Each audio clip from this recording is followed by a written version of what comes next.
ঘটনার সূত্রপাত রোববার বিকাল ৫টায়। দুজন নারী কোনো ধরনের পরিচয়পত্র না দেখিয়েই সিভিল ড্রেসে বিনা টিকিটে ট্রেনে ভ্রমণ করে সুইং গেট ব্যবহার করে পেইড জোন থেকে বের হতে চান। নির্ধারিত ইউনিফর্ম পরিহিত না থাকায় পরিচয় নিশ্চিত না হওয়ায় নিয়ম অনুযায়ী তাদের সুইং গেট ব্যবহারের কারণ জানতে চান দায়িত্বপ্রাপ্ত সিআরএ।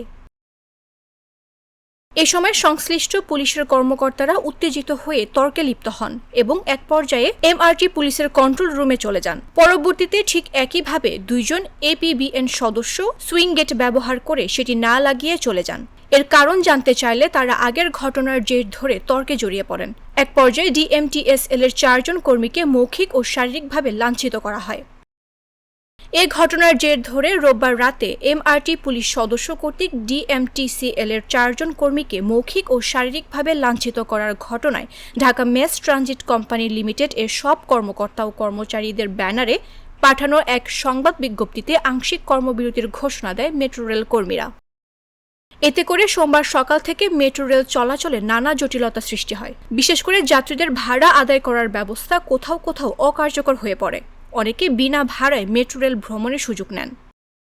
প্রায় ১.৫ ঘণ্টা পর প্রথমে মিরপুর ও পল্লবী স্টেশনে মেট্রো রেলের কর্তৃপক্ষের আশ্বাসে টিকিট ও এমআরটি পাস ব্যবহার কার্যকর করে। এরপর পর্যায়ক্রমে একে একে সব স্টেশনেই চালু হয় টিকিট ও এমআরটি পাস ব্যবহার। পুরো স্টেশনে স্বাভাবিক হতে সময় লাগে ৩ ঘণ্টা। তারপর যাত্রীরা নিয়মিত চলাচল শুরু করে। কর্মকর্তারা কর্মবিরতি প্রত্যাহার করেছেন, বিষয়টি নিশ্চিত করেছেন ডিএমটিসিএল এর ব্যবস্থাপনা পরিচালক ফারুক আহমেদ।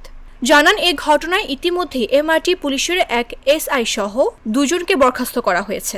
ঘটনা তদন্তে ৩ সদস্যের কমিটিও করা হয়েছে। কর্তৃপক্ষের দৃষ্টিগোচরে জিম্মি করে এমন অবরোধ ও কর্মবিরতি না দেয়ায় আহ্বান জানিয়েছেন মেট্রো রেল কর্তৃপক্ষ। মামদুহা রাইসা, জাগো নিউজ, ঢাকা।